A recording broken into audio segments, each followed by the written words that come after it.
Call this meeting to order, Bradley County Commission, August 15th, 2022 voting session.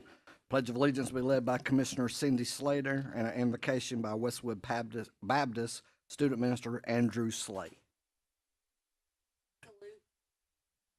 I pledge allegiance to the flag of the United States of America and to the republic for which it stands, one nation, under God, indivisible, liberty and justice for all. Heavenly Father, we come to you this afternoon and just thank you and praise you, Lord, for your goodness to us. Thank you for the life you've given us. We thank you, Lord, for the grace that you have shown us in making a way for us to be saved through your Son, Jesus Christ. And Lord, we pray for our governing officials in our county and our city today, Lord, as they seek to make decisions that would be pleasing to you, Lord, and according to your will. I pray, Father, that you would give them wisdom, Lord, and discernment on the decisions that they make and the votes that are placed.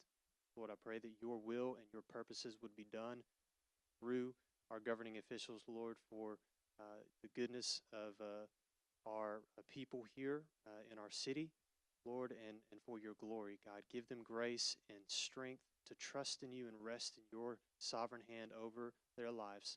We pray you would receive all the glory from it. In Jesus' name. Amen. Thank you, Pastor.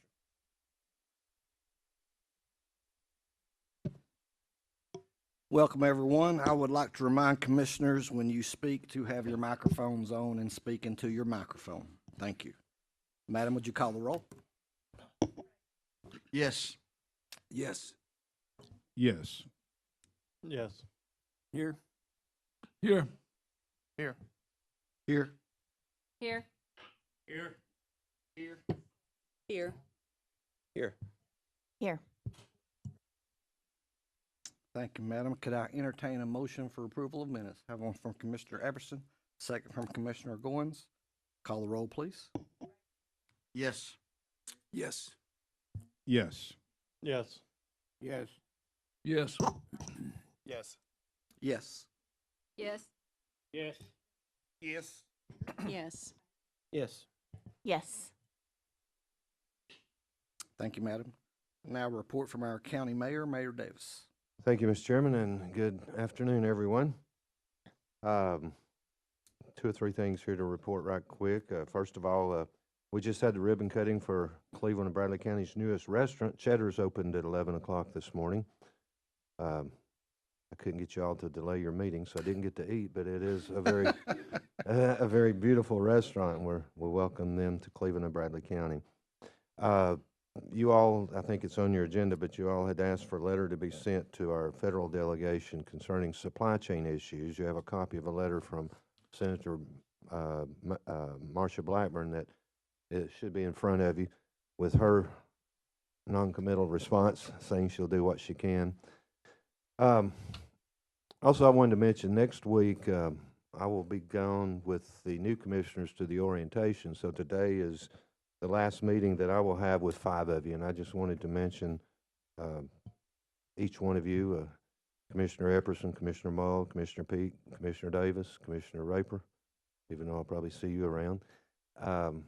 Just want to say it's been a pleasure working with each one of you, serving with each one of you, and we'll miss you, and on behalf of the people of Bradley County, we do appreciate your service to this community.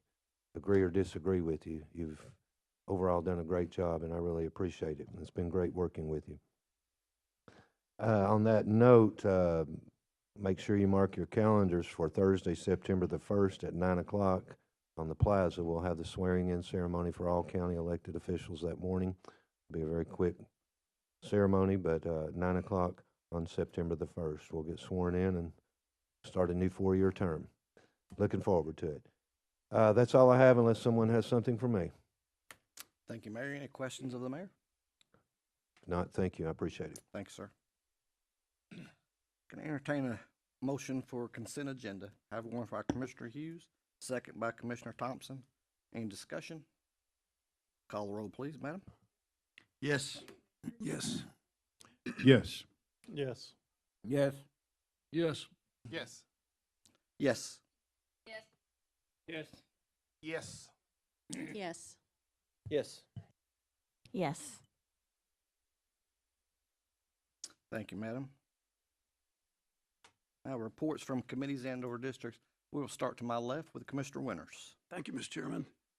This is the second week of the school system beginning, and for our district, the 7th District, we'd like to compliment the city school system and the county school system for the smooth way that they've moved traffic on 60 Highway that's been backed up because of the way the travel has been necessary with construction. Compliments to Ms. Kaysen, who is here with the school board, and their team, Dr. Cash, to make this happen in the city schools. It's been very smooth.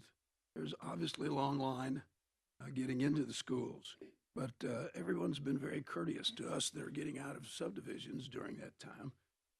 We've all been able to get out easily.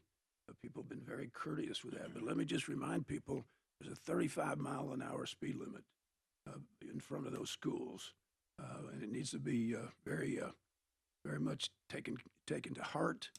We still have a lot of work to be done on 60 Highway. That's all I have, Mr. Chairman. Thank you, Mr. Winters. Commissioner Raper.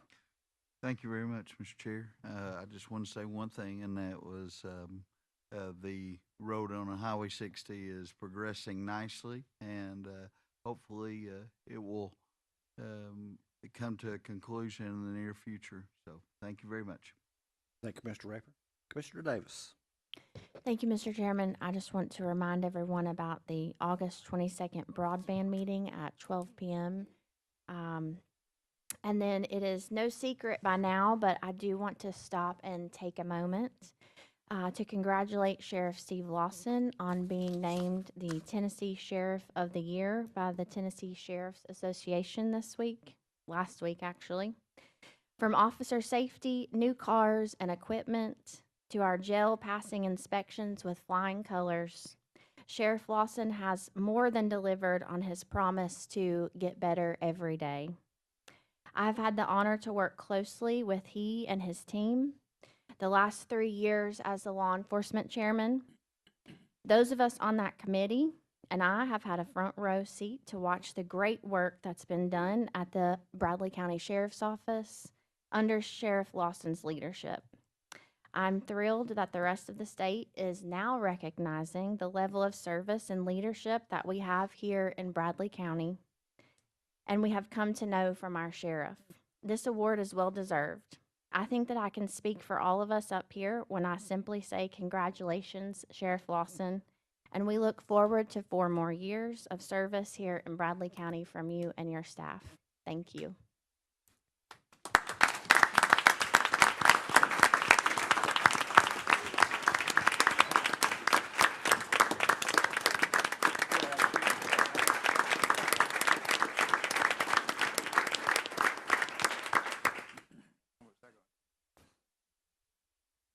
Sheriff Lawson, if you'd like to say anything, you're more than welcome to.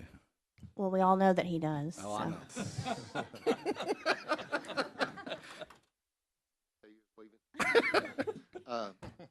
You know, I'll tell you what I told them when they called my name out, and I didn't really have a hinkling. I thought something was in the works, but I wasn't sure what it was. And when they called my name, I said this. Number one, I put God first, my family second, the job third. And where I couldn't be anywhere if it wasn't for the people I surround myself with, for the people within the sheriff's office, the Bradley County Commission, the mayor. Everybody has put this together. So it's really not my award, it's this whole community's award. Because I couldn't have done it without you, and we can make each other. But the way y'all have treated me is compared to none across the state. I talked to different sheriffs. There's the mayor, he's told me about the sheriff's association time or two. I bring back ideas, but they're good to me. I think they serve me well, they serve this community well, but I appreciate each of you because this is your award, not just my award. This is your award as well, and I appreciate it.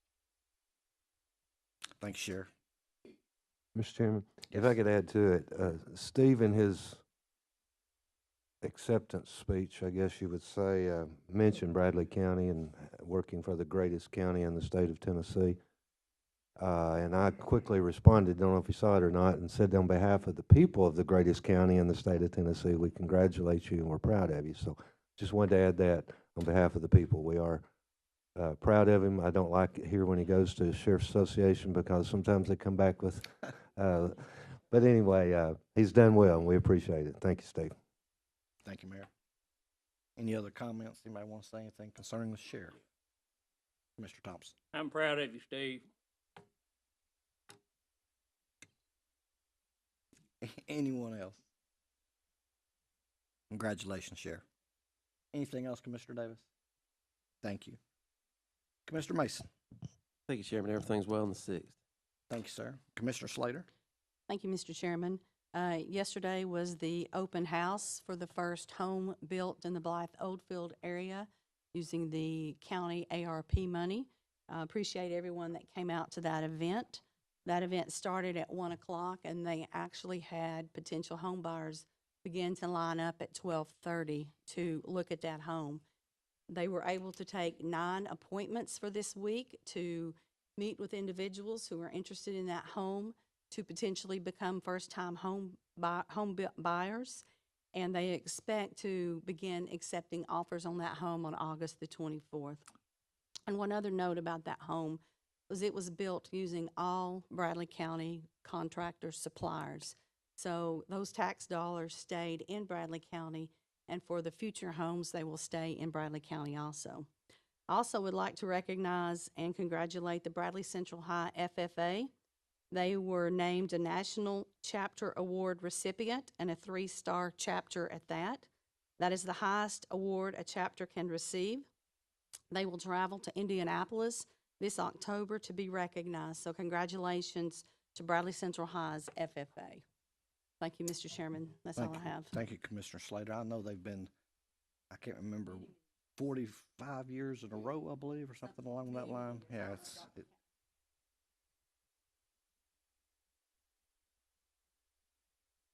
Yeah, yeah, it's been very impressive. Thank you. Commissioner Goins. I'd like to thank Lieutenant Mason for getting ready to help me clean up a place down there on Timber Hills that's in bad need of it, and that's all I have. All right, thank you, sir.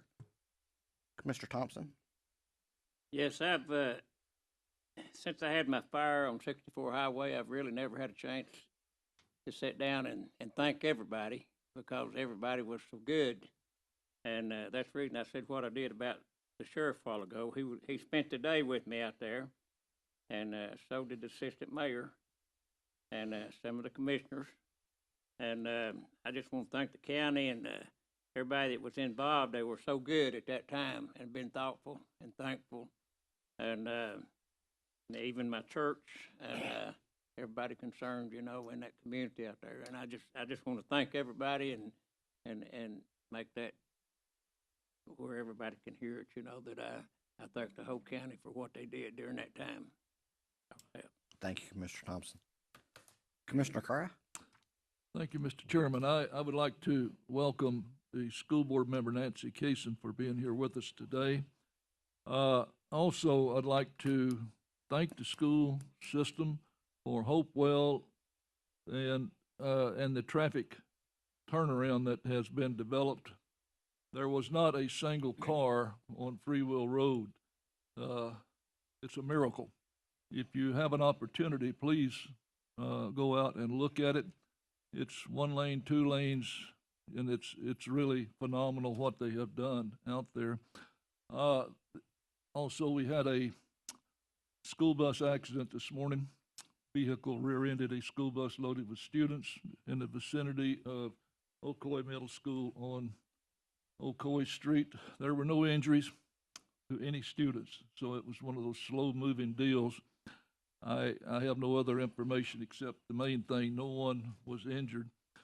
And one last thing, this letter from Senator Blackburn, the mayor was very kind. I'm going to be very pointed. I noticed nowhere in here does she address the topic that it was sent for, and that was emergency service vehicles to get those chips so we can get these emergency service vehicles on the road. I'll just leave it at that. I thought maybe she would have addressed that, or whoever wrote this letter for her. Thank you. That's all I have. Thank you, Mr. Cry.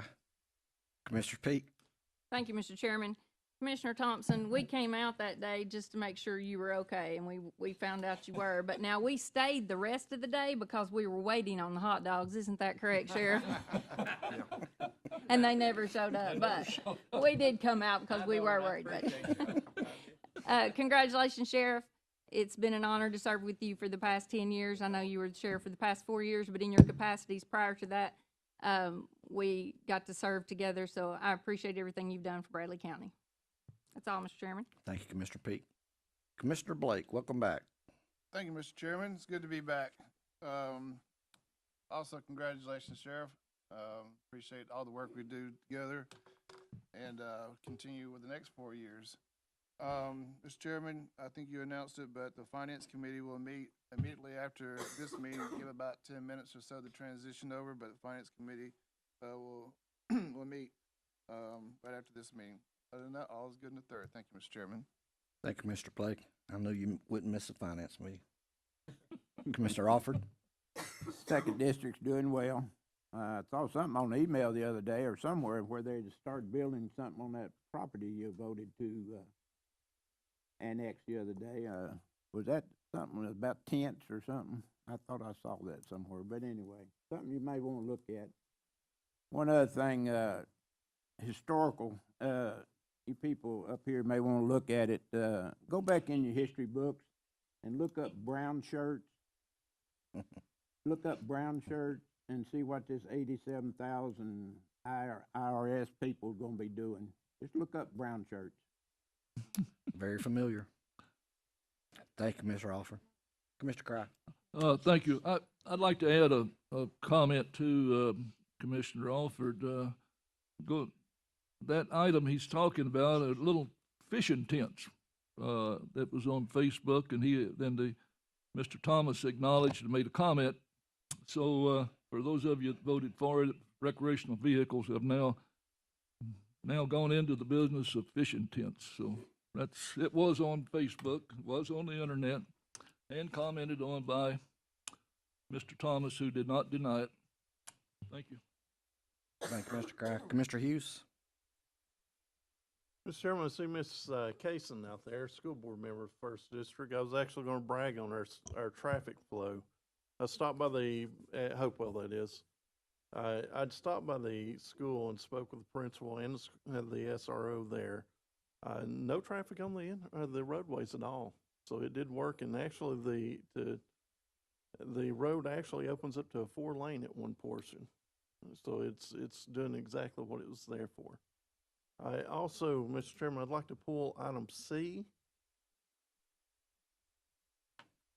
Okay.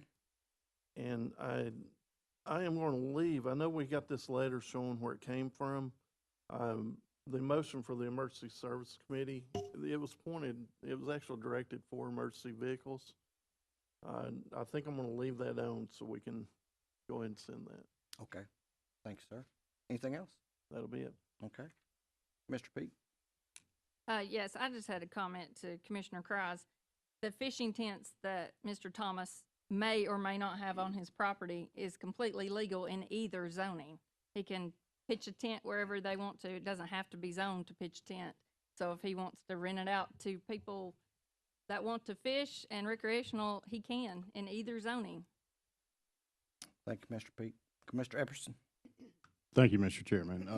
I also would like to welcome Nancy Kaysen being a resident of the First District and working like she did, trying to get this Hopewell, what I'll call a highway around the back portion of that school.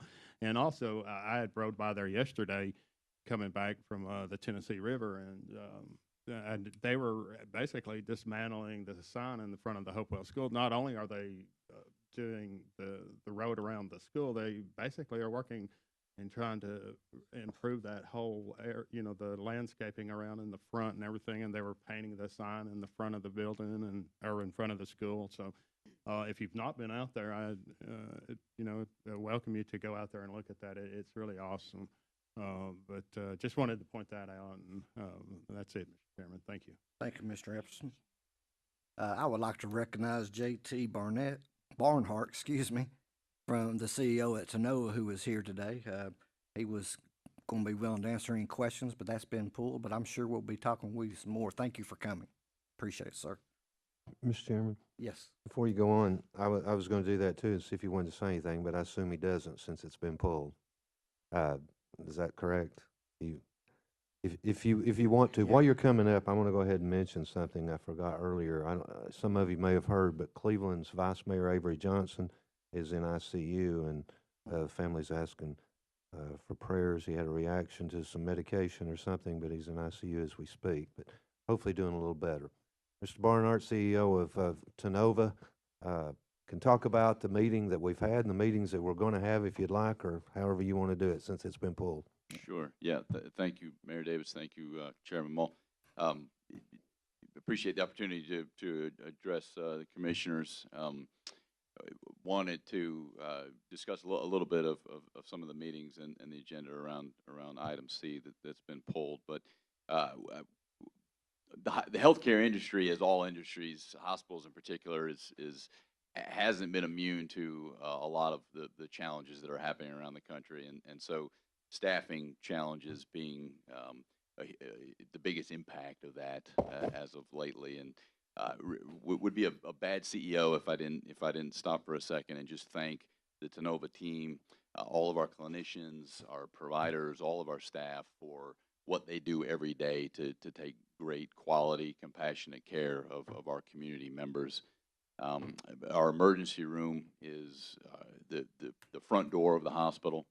It's how most of the community, most of our patients access healthcare services. So a lot of focus on that, and we can kind of talk in different meetings going forward. But it's vital. It's a vital department to our organization.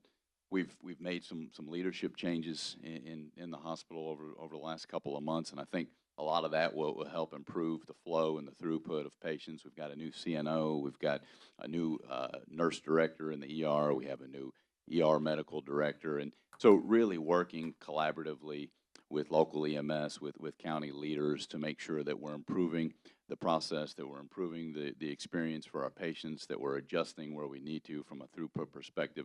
We will continue to do that. It's a huge focus for me going forward to continue those collaborations and to make those improvements so that every patient that comes into the hospital, whether it be walking into the ER or coming via ambulance, has as good of an experience as we can offer. So I appreciate your time, and happy to answer any questions if you have them. Anyone have any questions, Mr. Barnhart? If not, thank you. We appreciate you being here. One other note, and you can sit down. Speaking of EMS, it was a very busy time, as Commissioner Cry noted this morning at Ocoee Middle with the bus accident. What you may not realize, those kids are taken to school, and then each one of them is looked at by our emergency medical staff. Those aren't in the call reports that you see probably, but it is something that is done. And I had a family member up there this morning for other reasons that got caught in that mess, you might say. It was a very, very busy time right at school starting time and all of this, and parents upset and worried about their kids, but before they're sent home or whatever, they're checked out by the EMS personnel. So that's another good thing that they do for the people of Bradley County. Thank you, Mr. Chairman. Appreciate it. Thank you, Mayor. Moving on, can I entertain a motion for approval of agenda? Have one by Commissioner Goins, second by Commissioner Winters. Any discussion? Call the roll, please, madam. Yes. Yes. Yes. Yes. Yes. Yes. Yes. Yes. Yes. Yes. Yes. Yes. Yes. Thank you, madam. Moving into the agenda, item A, Commissioner Everson. Thank you, Mr. Chairman. Item A is a resolution authorizing Bradley County Mayor to negotiate and enter into an agreement with W.J. O'Neill Company to provide water heater installation services for Bradley County Sheriff's Office for an amount of $54,781. You can see the details on page 14, and I place that in a form of a motion, Mr. Okay, I Chairman. have a motion. Do I have a second? Second by Commissioner Thompson. Any discussion? Call the roll, please, madam. Yes. Yes. Yes. Yes. Yes. Yes. Yes. Yes. Yes. Yes. Yes. Yes. Yes. Yes. Okay, motion passes.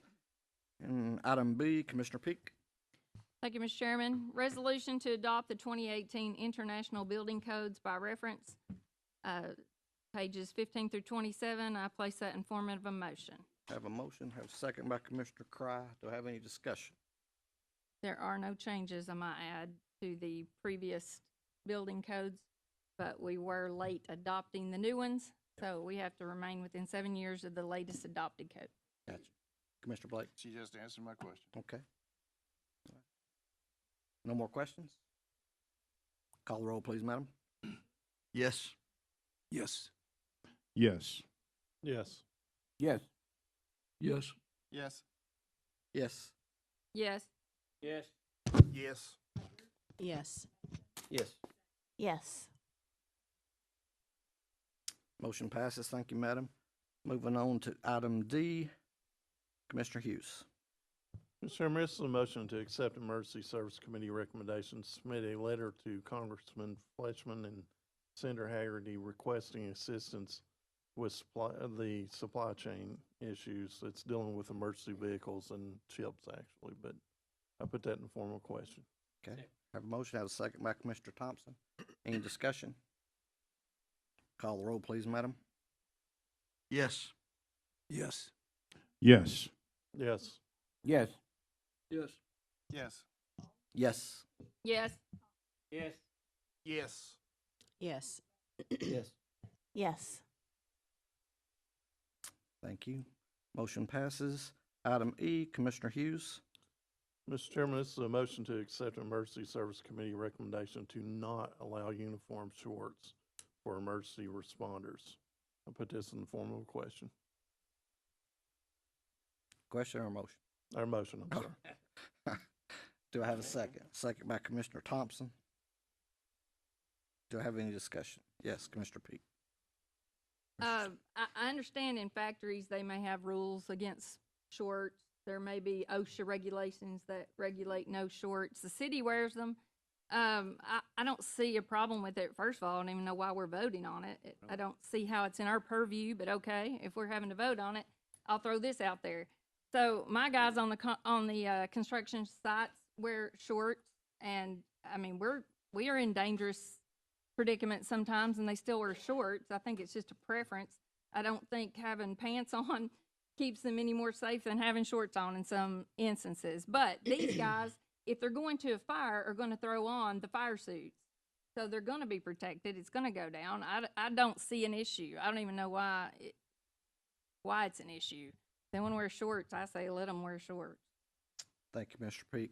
Commissioner Slater, then Commissioner Hughes. Mr. Chairman, I'd like to recognize Mark Rogers to come to the podium and speak, please. Sure. Welcome, Mark.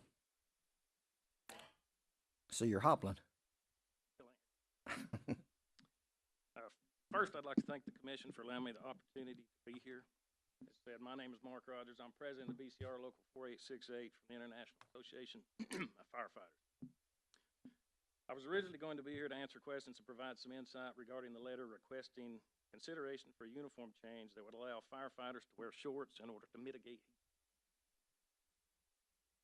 Saturday, I was made aware of an article in the Daily Banner in regards to this issue being discussed at the Emergency Services Committee, a meeting that we, as the union and the requesting party, were not invited to attend. I'd like to read a statement in regards to the comments made at that meeting and published in the Banner. The letter was not anonymous. In no less than 3 places on the email were the identifying marks indicating that the letter attached was coming from the local 4868. Also, the first line of the letter identifies us as the requesting party. First request was made June 14th, and we received no response from any party. The second request was made July 19th, and once again, we got no response. Any type of answer, no, yes, let's talk about it, maybe, nothing was received. This request was made by Local 4868 to possibly assist firefighters with having the chance to better regulate core body temperature and recover faster from the exertion placed on them in response to a call. If you feel that there must be a specific individual name and face for the local, then consider that to be me. We attached 3 URLs to the letter.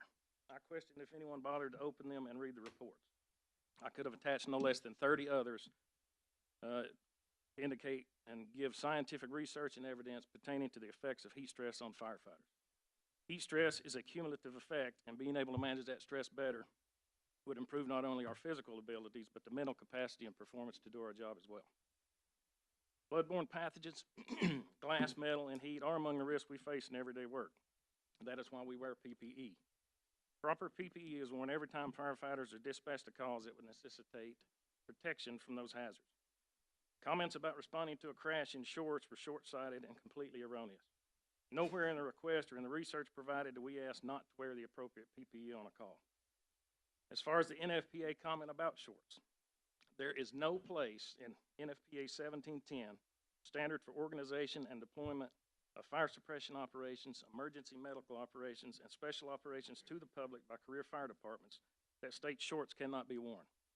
In truth, NFPA 1975, Standard on Emergency Services Work Apparel, lists T-shirts in paragraph 6.2.1 subsection 3 and shorts in paragraph 6.2.2 subsection 2 as appropriate attire. There are design and testing requirements to be met for shorts to be effective, just as there are for pants, shirts, helmets, gloves, turnout gear. There is no fire versus non-fire emergency listed. The portion that is being misunderstood, I believe, is from NFPA 1850, Standard on Selection, Care, and Maintenance of Protective Ensembles. It reads verbatim, 4.5.3, the public should not be exposed at any time except during emergency operations to soiled or potentially contaminated ensembles or elements. I want to reiterate that point, except during emergency operations. We don't wear it when we go install smoke detectors or anything else. Anytime firefighters dispatched to a call that would have any hazard exposure, they will be wearing the appropriate PPE. The timing remarks indicate a misunderstanding of how firefighters work or respond. We don't change clothes to get in turnout gear. The turnout gear is put on over our clothing. The state of Tennessee mandates that a firefighter must be able to put on the protective ensemble in 60 seconds or less. Another 60 seconds is mandated for putting on the SCBA. You cannot pass our academy, let alone be state certified, if you cannot perform that. Waking up at 3 a.m., getting out to the bay and into their gear, then into the truck and out the door and responding to the call in less than 2 minutes is a task that we routinely accomplish. The aesthetics and ugly legs comment was also way off mark.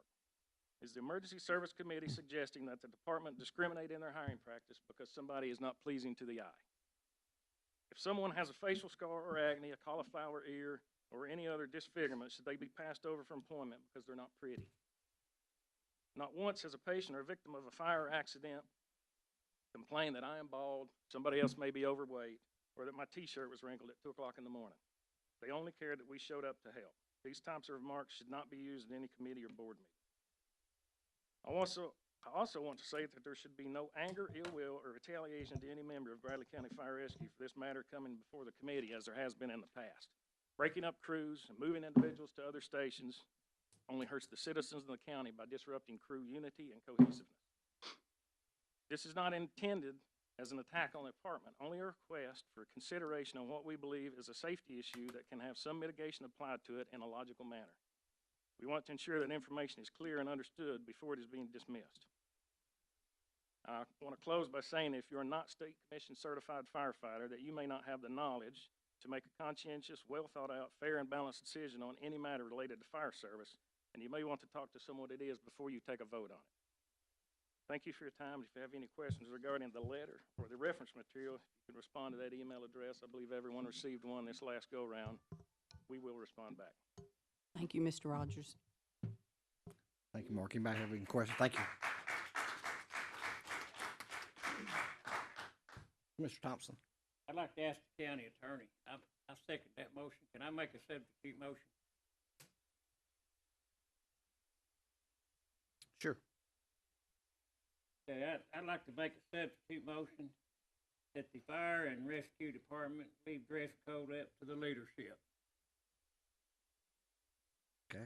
We have a substitute motion asking that the fire and dress code be left to the leadership of the fire. Have a second by Commissioner Cry.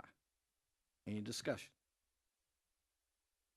Commissioner Hughes. I think the question I was going to speak a second ago, the reason this came up was for two reasons. One, the funds, if it is approved, where are these funds going to come from? It's not in the budget. The other was the safety is what came up during the committee. Thank you, sir. Commissioner Raper. I'm in fully support of a department head anytime. That's what they're elected for or appointed for, and I'm not in the business of overruling them.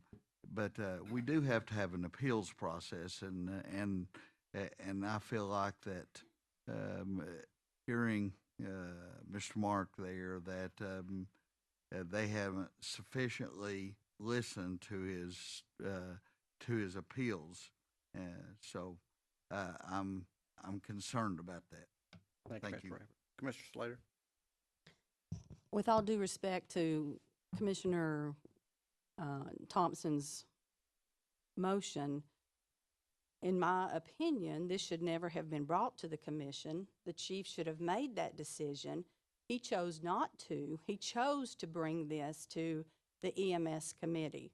So I am not in favor of a substitute motion to take it back to him. He didn't make the decision to begin with. Thank you, Mr. Slater. Any other comments? Commissioner Blake. With respects to the funding, it would obviously come out of their fund. I mean, the fire department has their own fund, 121.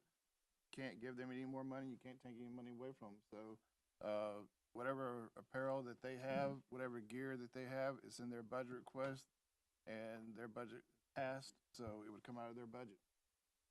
Commissioner Cry, and then Commissioner Epperson. I seconded the motion on the substitute motion primarily because I'm of the opinion it's an area that should have never came before the county commission. It should have been handled at the management level. That's why we have supervisors and bosses. And that's the reason I presented seconded the substitute motion. Thank you, Mr. Cry. Commissioner Epperson. Thank you, Mr. Chairman. Commissioner Hughes mentioned that the committee had talked about safety concerns. Could you give us, this commission, some details of what those safety concerns One of the things are spoken about? One of the issues came up was working wrecks. A lot of the calls from the fire department is from working wrecks. Many times wrecks have glass that has metal tangled. They have to get in the middle of this. The other was a time thing. I think he alluded on it to where they would have to change into bunker gear to even go inside a house to check on someone that was ill or what have you. So that was the safety issues come in, plus bloodborne pathogens and so on. Okay, thank you. Commissioner Peak and Commissioner Winters. Well, that makes no sense because if you're worried about the safety of them, they're in their PPE. If they respond to any call whatsoever, it doesn't matter. They have to put on PPE. So if they're in their PPE, then what's it matter what they have under them, shorts or pants? I don't think this was thought through. What I'm really disappointed is that they didn't listen to their own firemen. They didn't bring them all in and discuss it. He said he had 2 opportunities that they asked to be heard or to meet with them and got denied both times or didn't even get a response. Not denied, just ignored completely. So, yeah, I think they should be able to wear the shorts. The leadership there needs to listen or at least have a conversation with these guys. But if we're talking about safety, you can't say anything about safety. They have PPE on no matter what they respond to because that's the law. That's required. So they're covered. Thank you, Mr. Peak. Mr. Winters. Mr. Chairman, I'm on this committee. I do not presume to know all that you do with fire department. I don't presume to know all of that. I don't know any of us that made fun of anybody having bad legs. I didn't have any part of that conversation. This was not a demeaning meeting. Basically what we did, we asked the chief what his opinion was, and it was to keep you all in long pants, okay? That it was for your safety, and that's what we responded to. It had nothing to do, to be honest with you, I did not know we had a union for until I saw your letter, evidently your letter coming through. But the point is, all we do is follow line and staff here. And when your leadership team tells us that it's in your best interest for this to happen, that's what we did, okay?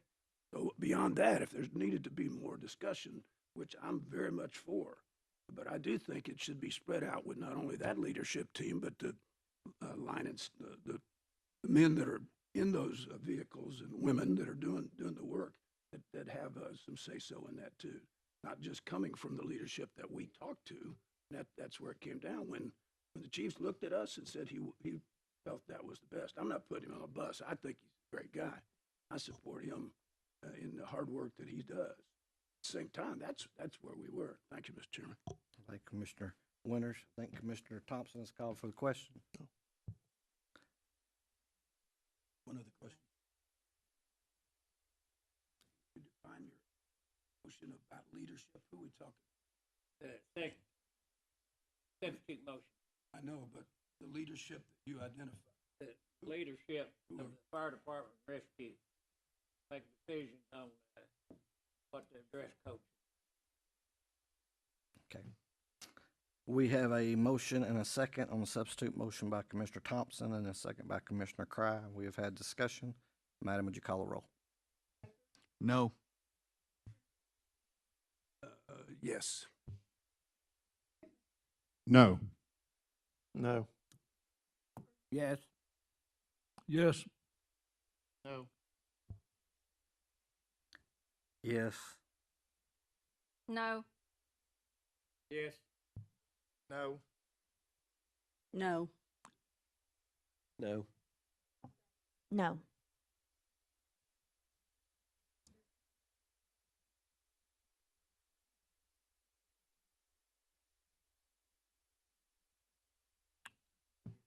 So the motion failed. We're back to the original motion.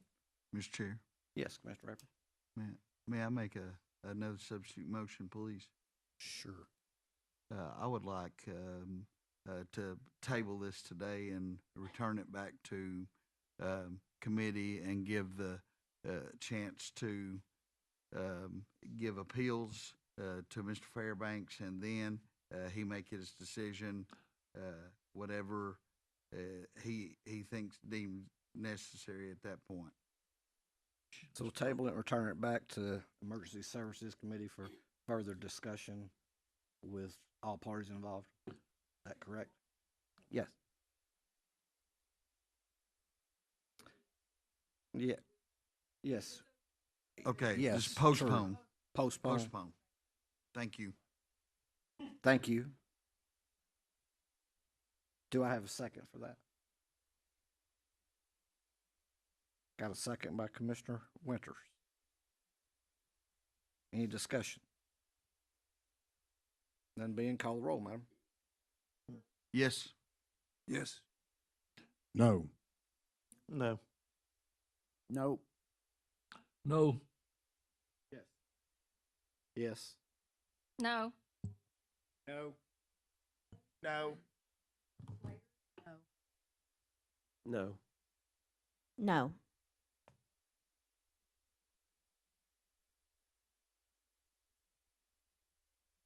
Okay, back to the original motion.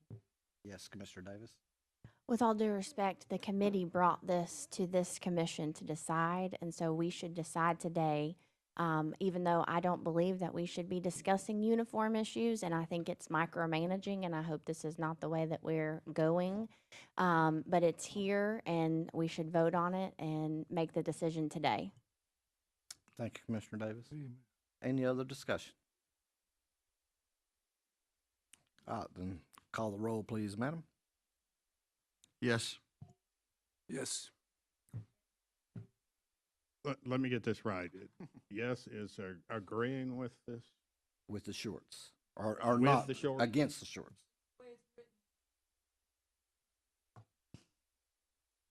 So a yes would be a no to shorts. Okay. No. It's I a know, negative. but what Commissioner Peak just said, shorts, voting for shorts would be a no. No. Yes. Yes. Yes. Yes. No. No. No. Yes. So this would be in support of them wearing shorts or pants? A no Not, vote. not wearing No shorts. vote. Not wearing shorts, okay. No. No. No. No, no. No. No.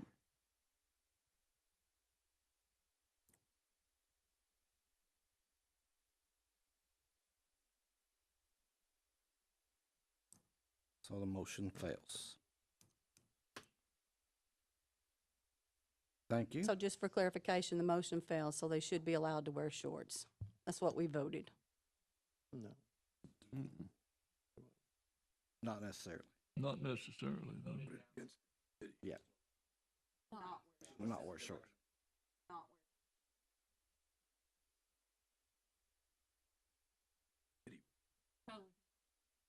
Yeah. Any action. We have voted just not to allow what was requested here. They can go further back. That's correct. Thank you. Item F, Commissioner Peak. Just for clarification then, do they, how did we vote on this then? They can do their own thing. They can or can't wear shorts according to this? Yeah.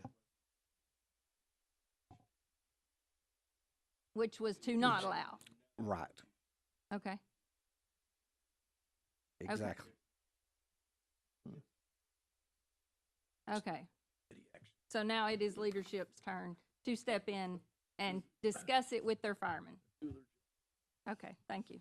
Okay. Thank you, Mr. Chairman. Item F, resolution approving Santec Waste Services to add solid waste processing by solidification at the Bradley County landfill pursuant to Tennessee Code annotated Title 69. As the chair of the landfill committee, this is on the agenda, and I'll place it in form of a motion.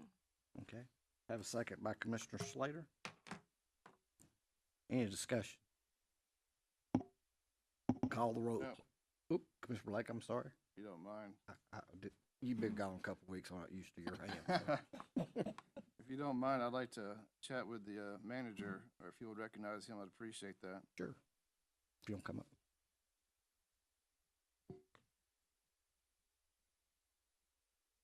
Good evening. I appreciate you taking the time to be with us. And the following comments I want you to know, please do not take personal, all right? If you were to take you out of the equation and put somebody else in there, I'll say the exact same thing, all right? Fair? Just a few questions, clarifications. I wasn't here last week, and that's my apologies on that. But from what I understand, Republic, you're in the process of submitting an RFQ or RFP or something of that nature to Cobb County. Yes, that's correct. That is correct, right? Are there any other entities? Cobb County is a municipality. Is there any other municipalities that you're pursuing as well? At this time, there's no active RFPs, but certainly there's other opportunities we would be looking to pursue. Understood. Yeah, so if you were to pursue those other opportunities, would you feel obligated to inform the commission that you were pursuing those opportunities? Probably not. I thought it was appropriate, given the That's fair. discussions that were actively ongoing, to be transparent in what happened. Right, so now we know, we know the thing. What is the current life of the landfill? And I'll follow up with, just go, who gets to determine that life? So the life of the landfill is permitted through the state of Tennessee. A total amount of disposal capacity, or airspace is what it's called. Mhm. Off the top of my head, I don't know exactly what that time frame is. It's in the range of 25 to 30 years at this time. 25 to 30 years. Correct. And the reason why I ask that is because it's my understanding, I could be wrong, won't be the first time, it is the life of the landfill is essentially the effective date of the contract. The contract goes until the life of the landfill, and then that's when the contract is done and over with, whatever legal terms we use, but that's the effective date. That's correct. Right. I don't know about effective date. That's the. Well, I'm it's- using it's some a life language. of, It's a life of site contract, And- so we're under contract to operate it until the landfill is fully closed. Right, so that so, and if you want to, you can say the contract is in in place and being adhered to until the 15 to 20 years. And you said it's the state of Tennessee that determines that life. I'm sure some department up here in Nashville or something like that. The other points I'd like to make is you mentioned last week that we, Republic, has been charged with maximizing the landfill's financial return. Did I hear that correctly? No, I don't believe that's what I said. I think what I said was I'm maximizing the value of your asset for the citizens of Bradley County. So value can be measured in more than one way, certainly financially. Okay, well, that's fair. But financial, the financial piece of it, though. I guess when you made that statement that you're charged, who charged you with this? So that's our contract with the county. So the county charged you with that. So isn't it fair to say if we charged you with that, then we can quote unquote uncharge you with that? I'm not really sure what you're asking. I'm sorry. But you're using the position that you've been charged to maximize the value of this asset, the landfill, and one of those assets is the financial. And you got that charge from us, the county commission, or the Bradley County. And I guess I was wondering if you received that charge from us, then shouldn't we be allowed to change that charge, alter that charge, or? So we have an operating agreement. We have a signed contract by both parties, and that's really the governing instrument here that we're both working under. Right now, I'm primarily focusing on the financial piece. I understand there's other components to an asset, sure. I'm sure you're aware that a few years ago, Santac/Republic, whatever, asked for an easement so that they could take the methane gas that was collected and eventually sell it on the market or something like that. And they asked for this. We passed a resolution giving that easement. Do you know whatever happened with that initiative? I do not. So Republic Services does not have the gas rights for that facility are through another entity. So at this point, I think there's plans to put a gas pipeline in there, but nothing constructed. So wouldn't it be fair to say that to maximize the asset of the landfill, you should go for, well, we gave you the easement like you requested, the resolution. If you're charged with maximizing the asset of this landfill, you should have fulfilled that part of it. We did our part, but you didn't do yours. These things don't happen overnight. Certainly, it takes a lot of time to get an energy project up off the ground, and I do that's in the works currently. With respect to the financial piece of it, again, that's the part I'm kind of focusing on a little bit. You may have been told earlier, last week or week before that, when we passed our budget, we knew, because we'd had some testimony before, that revenue, I think, if I go quote, we have a revenue problem, I think is what I was told. We put that in our budget. We recognized that, and we lowered the projection from Republic. So from our point of view, we don't need any more sludge in the landfill. What you have right now is sufficient, so to speak. Now I want to get to I guess the critical point to it.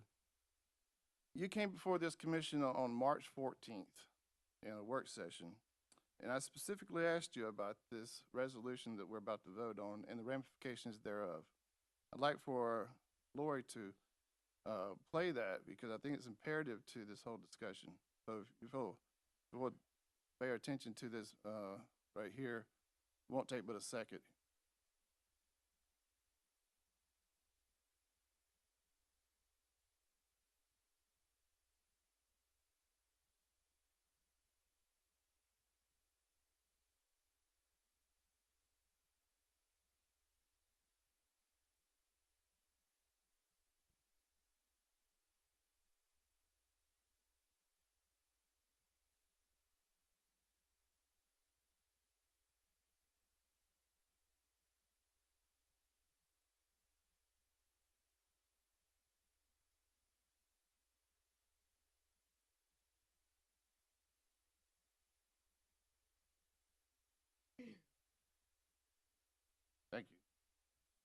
So I asked you, hopefully, and it was clear, if this, whether this passes or not, you would not go back to Cobb County. And if I understand it correctly, your answer to that question on March 14th, you said no. So I guess my question to you today is, why are you going back to Cobb County with this, whether or not we approve this or not? So I understood your question back then in March to be in specific that particular waste stream that we had coming in and voluntarily made the decision to not bid on again. So that's specifically what I was referring to, and I apologize if there was some. Well, if you don't mind my apology, I'm going to actually try to hold you to that. You said that you would not do that. I think you should honor what you said on that.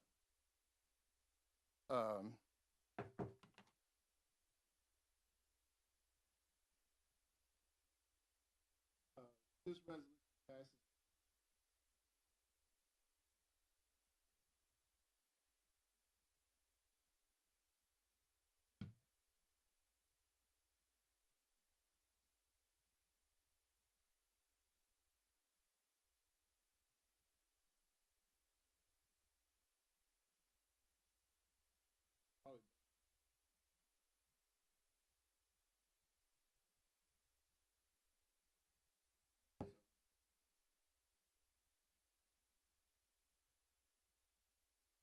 Thank you, Mr. Blake. Commissioner Hughes, and then Commissioner Slater, and then Commissioner Peak.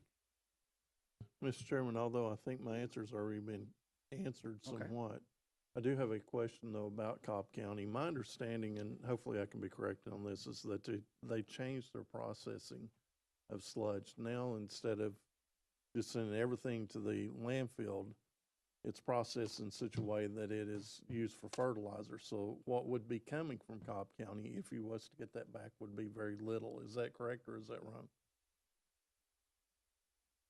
There's a number of different wastewater treatment facilities there, a number of different plants, a number of different ways that material can be managed. The one facility, yes, is being handled. However, others. The one that you're asking for the contract on is one that does or doesn't? If it's being land applied, there's no need for it to go to it. Okay. Do you have any idea how many tons you would get from there? I think they're estimating it's about 100 tons per day. All right. No more questions. Thank you. Thank you, Mr. Hughes. Commissioner Slater. So where are we on the cash issue? We are immediately when I left here last week, just as I committed would, started putting those new programs in place. Takes a little bit of approval from our corporate office to get sort of the checks and balances on cash handling happening, but absolutely in the works. As soon as I can get it started there, we will be. Thank you. Thank you, Mr. Slater. Commissioner Peak. Thank you, Chairman. So these guys are in the business to make money. I know we won't stand up here and attack them for taking sludge or whatever. They're in the business to make money. That's what they took our landfill over for. Do you know anybody that would take on a business that is not in the business of making money? They're not going to just, I know you said charge them with maximizing the returns. Well, we don't have to charge them for maximizing the returns or not. They're going to do that on their own free will because that's what people are in the business to do. I'm in the business to make money. I'm not going to go out here and give it away every chance I get. So if I have opportunity to maximize my profits, that's what I'm going to do. So we cannot criminalize them for that part of their business. And our contract is a contract. Now, I think we've talked to 100 million attorneys plus our own attorney. They've all said this contract is legal and we can't change it or renegotiate it time after time. So there are a few things here. They're already taking solidification. They want a permit to solidify on site.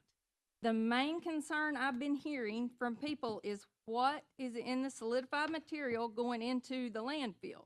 That was their number one concern. It's already going there, and we can't stop that because it's in the contract that we can't tell them what they can or cannot take.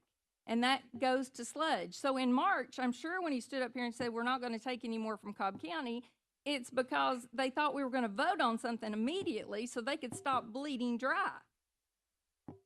their profits that they are in the business to make. So, I'm sure that's what he meant. I won't put words in his mouth, but that's how I took it, is that at that time, if we proceeded and we voted on this solidification so they could go one way or the other in the next couple of months, but here now we have postponed this until the end of August, so now I know they have to be hemorrhaging because they're a business, once again, to make money. So I'm sure they're losing money, not taking what they have not been taking.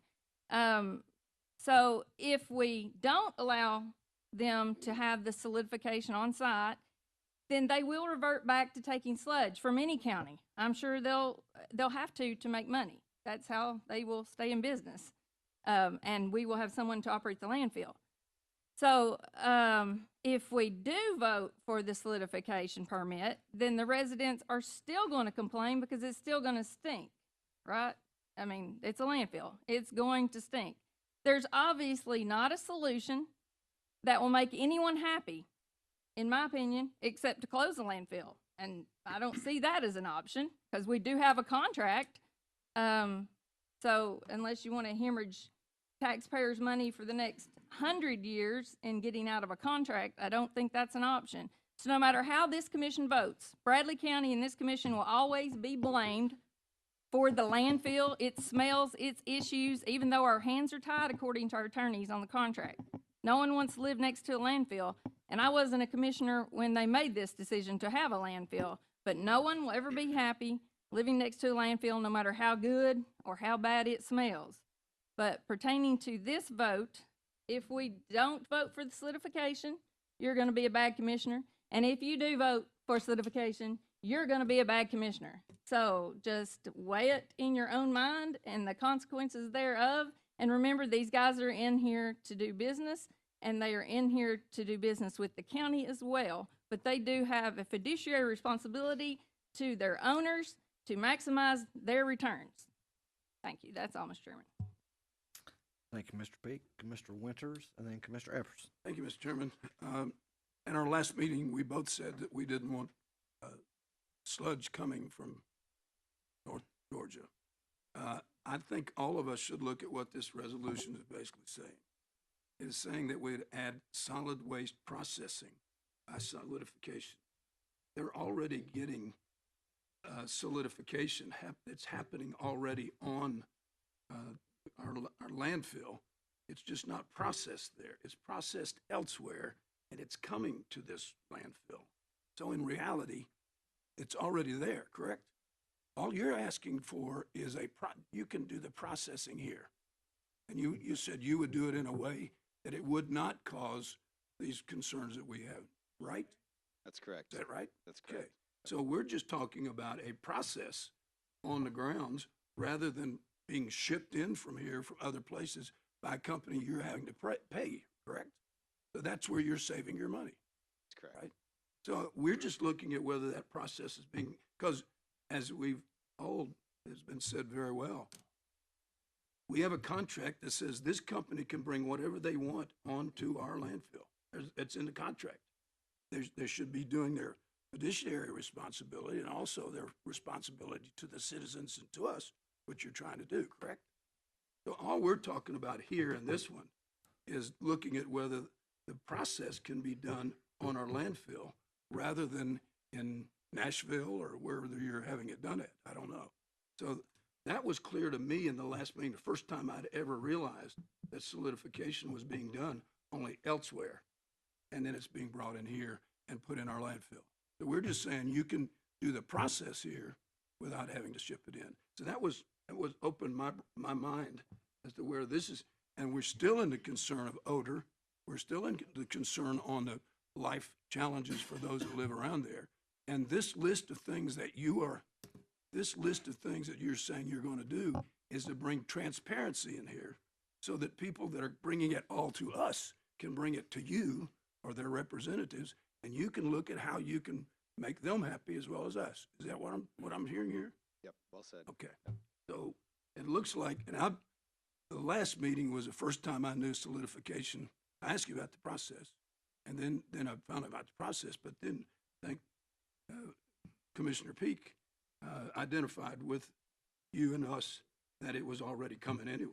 If it was already coming anyway, I don't see I do like the transparency part. I do like the fact that you're going to build a mobilization here that puts you all in the seat that we sit in a lot, and then deal with that before it comes to us, correct? Okay, so if we're just looking at processing here, then I think that's something that's pretty simple, as far as I'm concerned. Thanks. Thank you, Mr. Winters. Mr. Epperson and Commissioner Hughes. Thank you, Mr. Chairman. I had a question. The sludge that you were taking from Cobb County, that's coming from a wastewater treatment plant versus the kind of solidification process that you are wanting us to approve based off of not to amend the contract, but to satisfy TDEC's requirements that you get county approval. Is there a difference in the odors between the two? Because I almost would think that the odors would be completely different as far as the effects on the community in the first district. Yeah, and I'm sure the residents who lived around the landfill would sort of attest to this, that when the sludge, the municipal wastewater sludge that was come in from that particular treatment plant, you could almost tell when the truck was coming, but the odor would follow with it. Very, very pungent, very traveled considerably with that sort of that biological type odor, and none of the industrial type of process materials that we're talking about carry with it that same odor. They're not biological in nature. There would be very different characterizations of it. Okay. And then you also stated to this commission that if we would to approve this solidification process, this would be more lucrative than what you were basically doing before with the receiving the sludge from Cobb County. Is that correct? That is definitely our goal. It has the potential. And then also, I'm talking to a lot of the people that live around that landfill, and they were, you know, a lot of them had concerns of, you know, what would their guarantees be that, you know, if we did approve this process of you solidifying the on the premises instead of just having it done somewhere else and then bringing it to the landfill, what is their guarantees for you not going back out and trying to get the sludge coming from wastewater treatment plants? And I asked if y'all would consider amending the contract to basically, you know, when you negotiate things and contracts, usually it's a give and take, and y'all are like, you don't want to amend the contract to say that we won't take sludge, because what guarantees us? I mean, next month, if we approve this, next month you start getting some sludge from Cobb County, and then you do both things, and then the residents around that area have to deal with both things then. Yeah, and I certainly can appreciate the question. Thanks for asking it. I think there's two parts to it. First part is that this action doesn't require a change in the existing operating agreement that we have. It's a permitting action through the state I agency. understand that. So that's why we don't feel like there's a need to amend the existing contract. The contract covers everything it is. The second piece is, you know, operating a stable and healthy and compliant solid waste landfill. You can only take so much wet material for a lot of reasons, but mostly out of stability of the facility. So our goal is to, you know, if we only have X amount of capacity for wet tons, our goal is to put all of those as that industrial sort of liquid waste part of the solidification process and not part of the municipal wastewater treatment sludge process. Yeah, and I understand what you're saying there, but you know, I have a hard time voting for this because I mean, just because, I mean, and also, I mean, we have no recourse of if there would to be problems there. I asked for, you know, would you all amend the contract to let this commission to make a decision on whether to suspend operations temporarily or indefinite if that would need to arise, and the answer was also no to that too. I appreciate you answering my questions and appreciate your time. Thank you. Thank you, Mr. Epperson. Commissioner Hughes and Commissioner Thompson. I do have one question on the liquid waste. If I'm understanding this correct, the way you'll do it, you'll bring it in, liquid, weigh that liquid, bring it, solidify it, and then put it in, correct? By 100% correct. Yep, that is correct. That's the process. So in essence, what you're doing is you're bringing in a tonnage, people that's up, you're adding more material to it, and you fill up the landfill quicker. That's just added volume to it. Yes, quicker. So all of these tons fall with, again, it falls within our existing contract. And in our existing contract, we have a limitation on the total number of tons we're allowed to bring in Bradley County landfill on a daily basis. But So as long as we're, on is what you brought in. Next, therefore, you're putting more weight in. Actually, I see what you're saying. So typically, we also use waste streams for the solidification process also. So like if there's a animal bedding or other sorts of processed material like that, our goal certainly is to find those types of materials that come in, go across the scales, and get weighed and have for the process. and the other goes back to Commissioner Peak. You are 100 business very here to make money. It's up to us sitting here. Heck. All right. So the way I'm looking at it, filling it up quicker than that asset really. Thank you, Commissioner Hughes. Commissioner Thompson, Commissioner Blake, and then Commissioner Peak. Got two questions, Mr. Chairman. One, county attorney. We vote no on this today. Does it make any difference at all?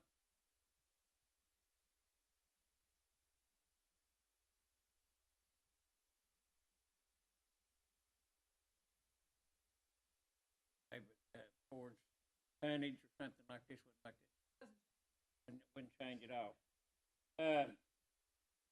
I'm not really for it either, but, got a contract and we gotta live up to that contract. And also, I don't know why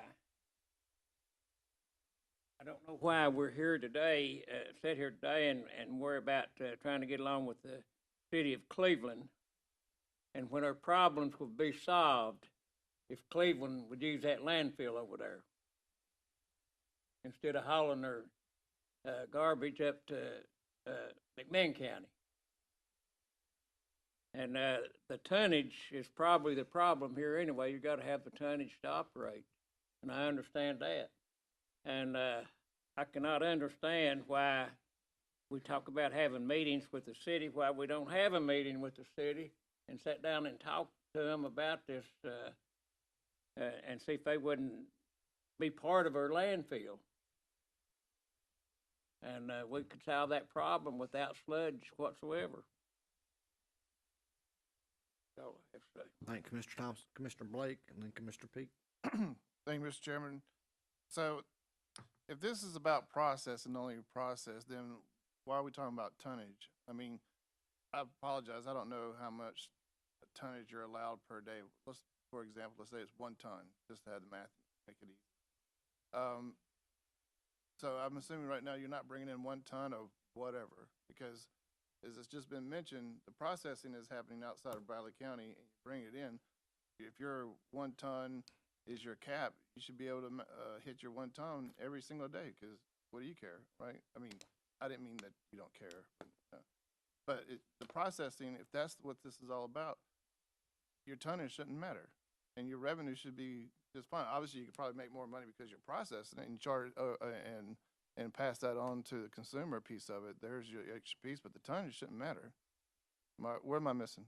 I was just responding to Commissioner Hughes' question about tonnage. I haven't brought up tonnage prior to that. But right now, if again, I don't know the exact tonnage. I have to go back.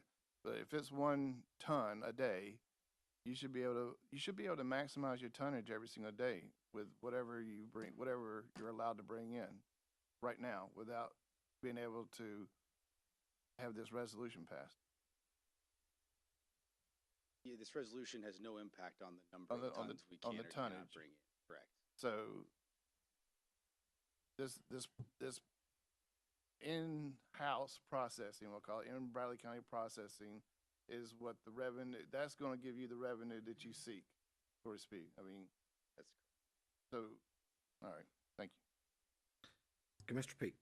And just to clarify, you can only take in so many tons a day, and the life of it's not going to fill up any quicker because you don't maximize. Even if you maximized it, that is the lifespan that the the state has determined is 15 to 25 if you take in what you're supposed to every day. If you maxed it out every day. And if you don't, then it expands. That's how come sometimes whenever we would have landfill committees, the mayor would say, hey, our life expectancy is 30 years now, or 35. We gained 5 years because last year we didn't bring in that many tons. So that's how you gain years, and that's how you lose years, I guess, if you were to. But you can't lose years because you can't go over what the state maximum is per day. So we can't fill it up any quicker, but we could expand it if we didn't take in as much, correct. so to say. Okay. So then to go back to some other comments that I heard, they were talking about if you don't get the solidification permit request to do it on site, then your only recourse is to get more sludge. That's it. That's the only thing left, and to try to get more solidified product. But if you're not solidifying on site, it's cheaper for them to do it elsewhere sometimes, and that's what you're wanting to do, is maximize it there and get them to bring it on site so that you can maximize your returns. So if you did get the solidification contract, then the state regulates how much of that you can have, and it regulates how much of the sludge you can have. So much water waste and so much of the solidified. So you won't be taking in more water waste than what you would be allowed to with your solidification. Yep, you got it. Okay. Yes. Thank you, Mr. Chairman. Thank you, Mr. Peak. Whew. Any other questions? Madam, call the roll. No. Yes. No. No. Yes. No. No. No. Yes. No. No. No. No. No.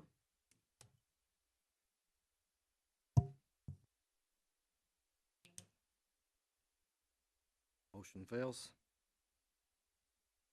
Thank you, ma'am. Item G, Commissioner Davis. This is a motion to accept the Nikon total station from the Hamilton County Sheriff's Office. If you need more information, see page 30, but this is just a donation that we talked about last week, so we're thankful for Hamilton County helping us out. Second by Commissioner Mason. Any discussion? Call the roll, please, madam. Yes. Yes. Yes. Yes. Yes. Yes. Yes. Yes. Yes. Yes. Yes. Yes. Yes. Yes. Thank you, madam. Motion passes. Item H, before we go into the public hearing, go ahead, Commissioner Hughes.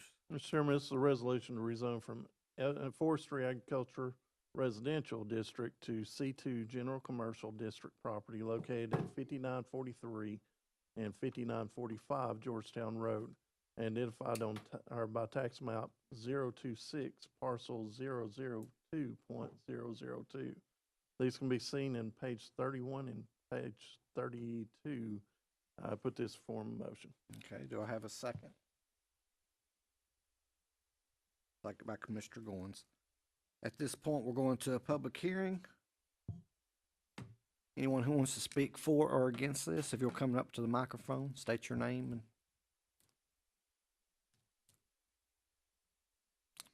being none. Any questions, commissioners? Call the roll, please, then, madam. Yes. Yes. Yes. Yes. Yes. Yes. Yes. Yes. Yes. Yes. Yes. Yes. Yes. Yes. Motion passes. Thank you, madam. Now, communication from the audience. Anyone who wants to speak before the commission, if you'll come up, state your name and address. Thank you, sir. Hi, Mark Cooper, 125 Reserve, Georgetown. Thank you for letting me come up and talk. Just want to make one comment before I get into what I wanted to talk about. I'm a retired firefighter. These gentlemen, I know exactly what they're saying. We are under so many federal regulations that we have to abide by. And this is not a just off the cuff plan to just wear shorts. It's been proven, and I'm not going to go on with what he said, but I just say shame on anybody that wants to make a personal decision based on, you know, they don't like the way shorts look. It's more about the health of the firefighters, and there is no inherent safety issues because, as Commissioner Peak said, always wearing our PPE when we are on calls. So anyway, just had to say that. So what I'm up here to ask is for your help. Myself and a group of us have been pursuing the Election Commission, as you probably remember from last time I spoke. We've been pursuing them for on the issues of voter integrity and transparency in this county. So literally for months, we've been a combination of us emailing, calling, speaking face-to-face, writing actual handwritten letters to the commission, trying to get a meeting with all of the members of the commission, chairman, members of the election commission. And to this day, we still are completely ignored. They nod their heads, and then we never hear another thing. Primary issue today that I want to bring up has to do with meeting notifications. And I want to use you guys, the commission, as an example of what we'd love to see from the Election Commission. Your website is awesome. You guys have a very easy to use calendar system. All your meetings are posted. The agendas are posted. The minutes are posted. You have videotape processes for all your meetings. I mean, the public really knows what's going on in this room. And I thank you for that. We all thank you for that. Fortunately, across the street there at the Election Commission, it's complete opposite. And there's absolutely no transparency. The only way meetings are announced to the public, if you're not aware of this, I'm gonna let you know. It's a piece of paper taped to the window or the door of the office. Now, I think 25, 30 years ago, that was probably standard practice for a lot of commissions and places that had meetings, but this is 2022, and as you all agree, most people get their news and their information from electronic sources. So what I'm asking right now is, can you all do anything to try to get a calendar system set up on the Election Commission's website that matches yours? I understand I had a nice conversation with one of my commissioners last week, and we talked for a long time. Really appreciate his time, but he agreed with me 100%. He said, I don't see why this is even being discussed. The same IT firm that does the commission's website also does the Election Commission's website. So how hard would it be to just add a calendar? That way the rest of us can check out the meetings and actually attend. Because without that transparency, it makes it look like they don't want us to attend. And you know, I'm just telling you from my heart and the lack of communication with them, that's exactly how it comes off to the public.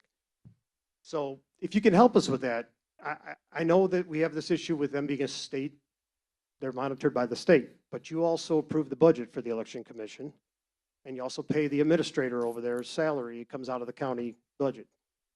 I'm not asking for the world here. We're asking for a couple of clicks of a mouse, and an IT director can certainly add that calendar, and I just don't understand why that could not be a reality. The example that really hits home is that this last election in August, we had 4 days between the day of the election and the certification meeting in which the commission got back together, not a regular meeting, a special meeting, to certify the election. 4 days, including a Saturday and Sunday in that 4 days. So that's part of 2 business days. I happened to call on Monday at about noon just to check later in the week or next week when the meeting was going to be. And the gal says, oh, it's in 50 minutes. You know, so I was middle of mowing my lawn, had to jump in the truck and get over here so I could be at the meeting. But that's unacceptable. So I'm just asking, can we please just be, you know, make this easier? I don't think that's asking a lot. As a taxpayer, that if it's money well spent, it's money well spent. So, Thank you, sir. appreciate it. Thank you, sir. Appreciate it, Mark. Commissioner Peak. Can we add to our work session next week to discuss recommendations to send to the election commission? I don't know that we can do anything with them, but we can always send recommendations, right? We like to stick our nose in everything, so why not this? We could recommend something to them. If you want to put that on the Sure, let's agenda, put that you on the can. work session to make recommendations. Thank you, Mr. Peak. Commissioner Epperson. Thank you, Mr. Chairman. Yeah, and I agree, we could do recommendations. I would just, I know that they've been bringing this before the commission for numerous times, and even said himself that he knows the oversight is by the state of Tennessee. I would just like to ask the group, or you, sir, how many times have you been to Nashville to see about sharing your concerns like you have with this commission? It's a 2.5-hour drive to Nashville. I go there a lot. And just curious, just to hear, say, in the last 6 months, how many times have you been to Nashville and went before the committee that oversees this election commission and probably oversees every election committee throughout the state of Tennessee?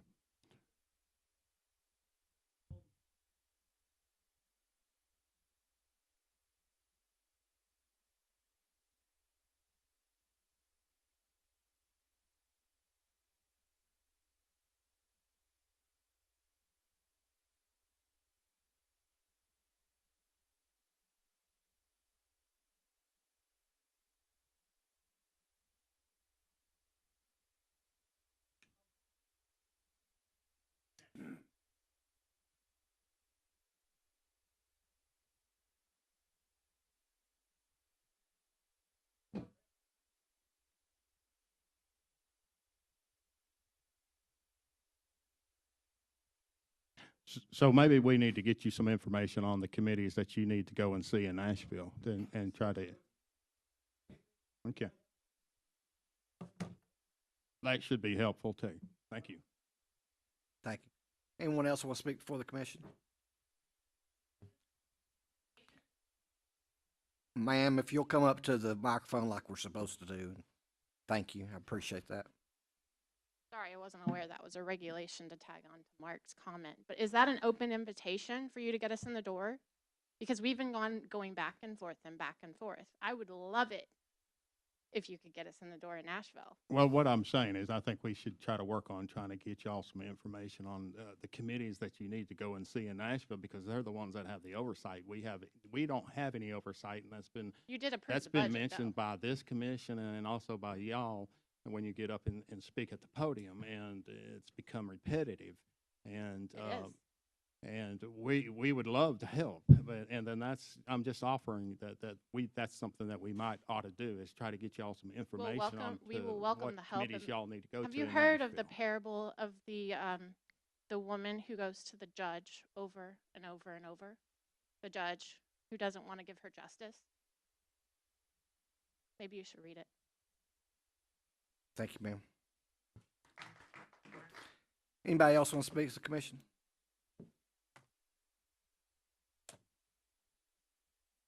Elmer Earls, south side of the landfill, 156 York Circle. I want to thank you all for voting down this resolution on the point of. Thank you for not letting the stink come back in the air of the landfill, because the thing is, the sludge is bad enough. We got it more under control, but the thing is, with open processing, when they open the valve, it's going to be stench from now to the rest of our existence. And I want to thank you all so much for voting that thing down. And I appreciate everything. And God bless all of you, and thank you. Thank you, Mr. Earls. Commissioner Peak. Just to make a point of clarification, Mr. Elmer Earls, I won't be here for you to come and complain to, but you do know they're going to go after all the sludge they can get now. So when that starts stinking and you come up here and start complaining, I'm gonna be in the audience with you, point my finger at you.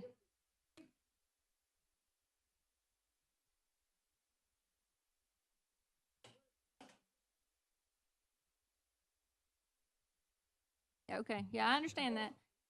Yeah.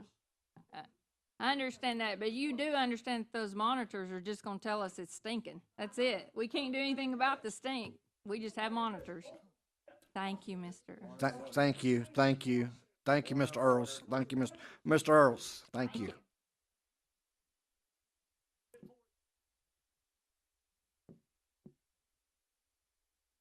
Go ahead, Mr. Ross. Get in the middle of that. I'd like to thank the commissioner for bringing up about the issue about the accepting cash, because that was something that had been announced that it was going to be accepted, and we're still in this period where, where it's not accepted, and that's ridiculous. A lot of people who don't have, maybe don't have nor want to have the use of their cards and all types of electronic money conveyance systems used, and I understand that because I mean we see how much chicanery goes on with all that throughout the country. So the process of accepting cash, which I don't want to mind anybody except the fact that it says right on your dollar, it says acceptable for all debts, public and private. So I don't know why a private corporation has any ability to say we don't accept the currency of a nation. I mean, that just seems to me like, you're violating people who you're being discriminatory because these people may not have the system to pay for that, but yet you think that you should be able to take that out on the people who are the least able to fight. I just think it's ridiculous. The situation with the election commission, here's what I find. You've got the city school board, the city school system, the county school system, and the commission all do an excellent job of putting your meetings out. There's in the paper, all of these things follow the same criteria. It seems to be an accepted criteria. But now we have an election commission who doesn't feel that they have to follow any type of criteria. And because, and I do put this on the state, because the state level of ambiguity in the statute is clearly there. It's not well written. It appears that it was written for a time when people had ethics and morals, and we seem to have slipped away from that.